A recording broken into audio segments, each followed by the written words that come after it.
I'm Dries. I'm Jette, Welcome to the Abbey of Montmajour. which was built solely because of these graves behind us. Let's go and check it out.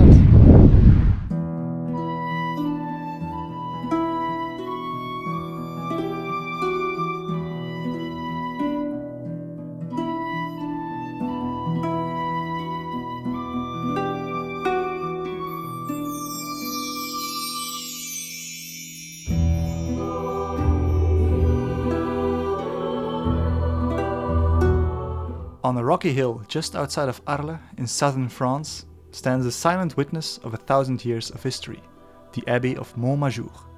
It's a place of power, of ruin, and of rebirth. The rocky hill it sits on, which was known as the Mons Majoris, was once an island surrounded by marshes. Its necropolis was already known since antiquity. Here lived a community of hermits praying for the souls of the deceased. A wealthy woman from Arles was moved by their vocation. She acquired the land and donated it to the hermits in 948. The abbey was founded.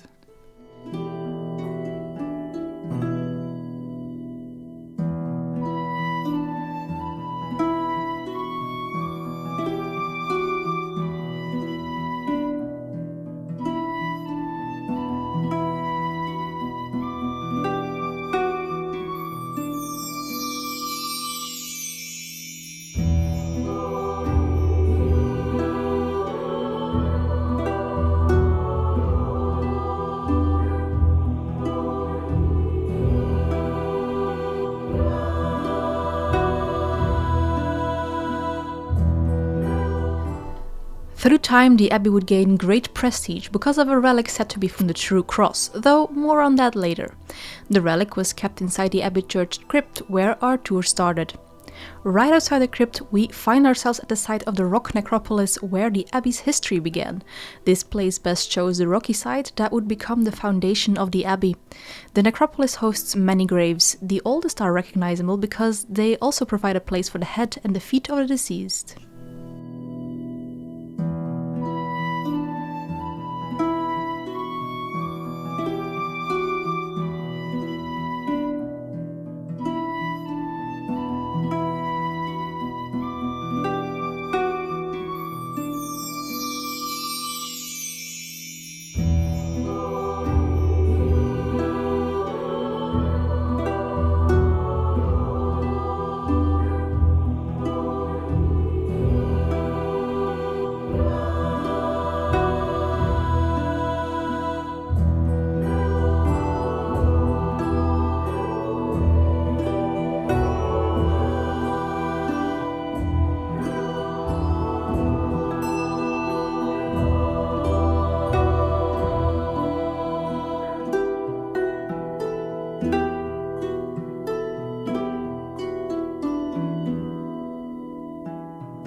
After the abbey's foundation, the monks would adopt the Benedictine rule and build a semi-troglodyte chapel to St. Peter.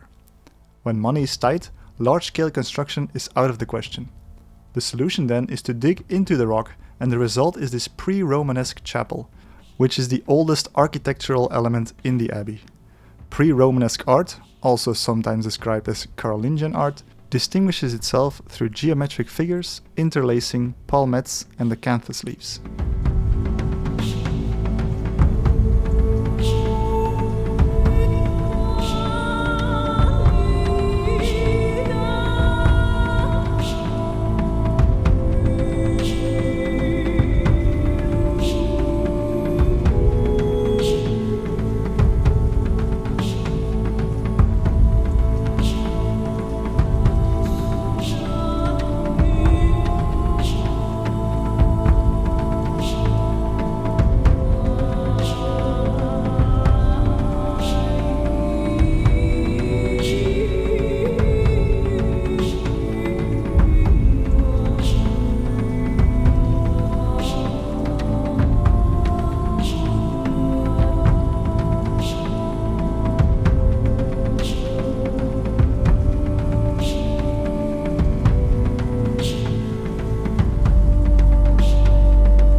huge buttresses outside were added in the 15th and 18th century to reinforce the aging structure.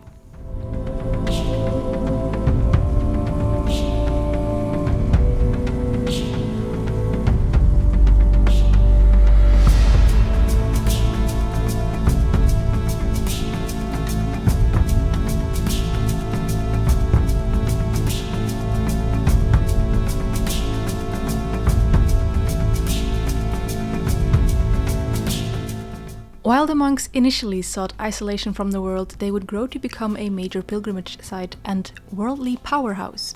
The True Cross relic attracted pilgrims from far and wide and would also attract many donations from all over society. As wealth poured in, the abbey grew, both spiritually and physically. Towers, an impressive cloister, and a vast church were built, showcasing both Romanesque austerity and Gothic ambition. By the 13th century, Montmajour was at its zenith, with lands, power, and prestige stretching across the Provence.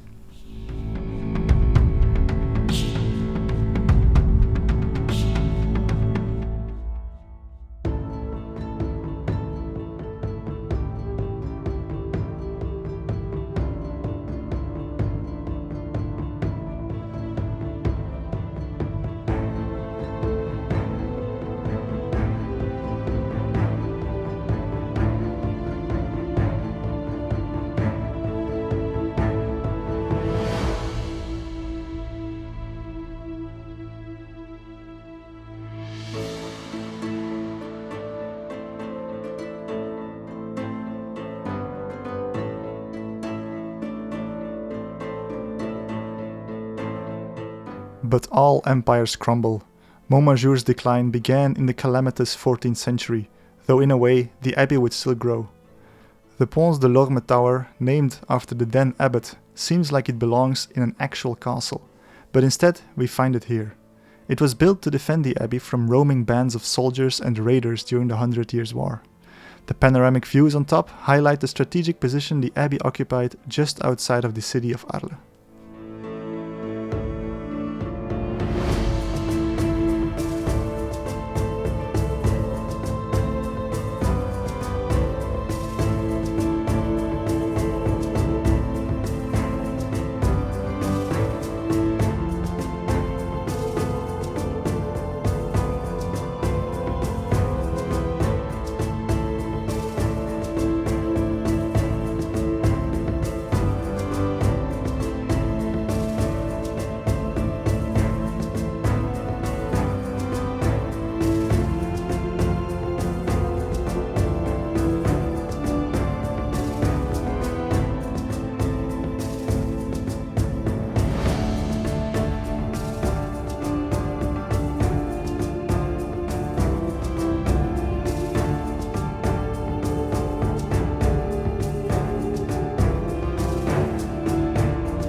Even though the abbey's prestige was declining, it still houses a splendid Romanesque complex, complete with abbey church and cloister, which were built during its prime.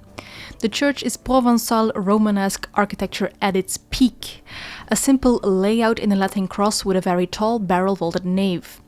Later additions to the church were a sacristy and an archives room suitable for reading and writing.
The cloister is where the abbey shines the most.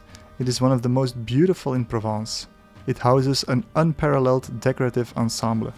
And remember, in the Middle Ages, in addition to being aesthetic, the decor was educational. Bas-reliefs, consoles, capitals, all are richly adorned. They show everything from abbots, counts, saints, plant motifs, animals, and even legendary beasts like the terrible Tarasque, which was a mixture of a dragon and turtle with a mouth of hell. If you are trained in medieval iconography, you might recognize some scenes or figures. If you want to learn more, then feel free to hop on over to our video on Romanesque art after you finish watching this one. A link is in the description.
But, as we discussed earlier, decay had already begun.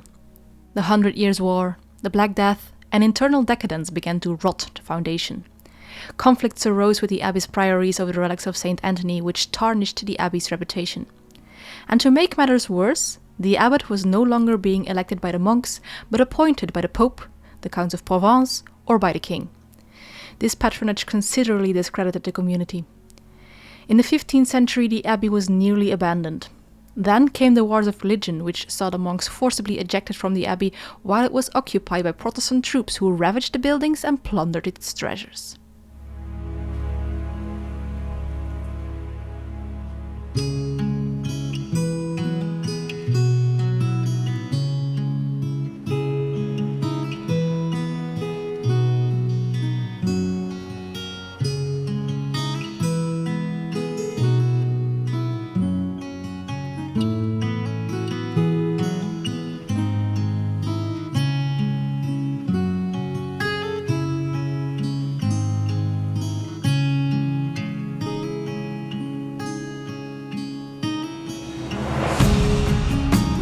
Hope returned in the 17th century.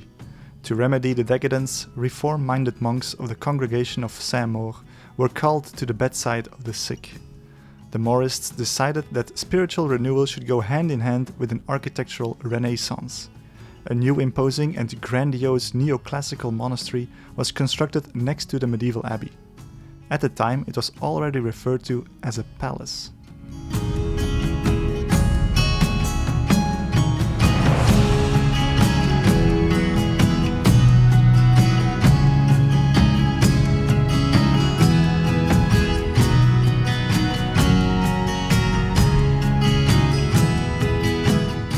But fate was not finished with the abbey. 13 years after the completion of the so-called palace, the French Revolution broke out. The abbey was seized and sold as national property, and the Saint-Maur monastery suffered the most serious consequences. Of the original construction, only a sixth remains today. The stones were used to build houses in Arles.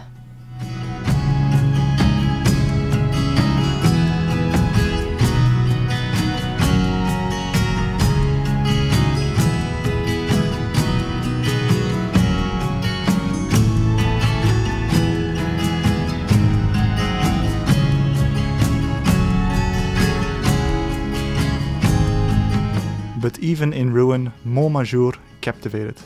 Vincent van Gogh, living nearby in Arles, sketched and painted it, calling it beautiful and melancholic.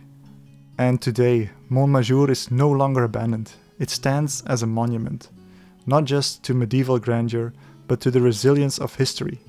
What was once forgotten has risen again, offering its story to all who walk its time-worn halls.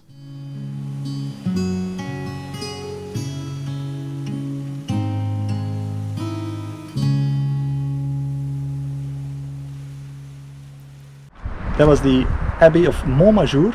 I thought it was really interesting to see what they had planned in the 18th century, that huge building. What do you think? I myself was more interested in what they had built in the 12th and 13th centuries. What about you? What was your favorite part of this abbey? In any case, thanks so much for watching. We were the Hitchhikers.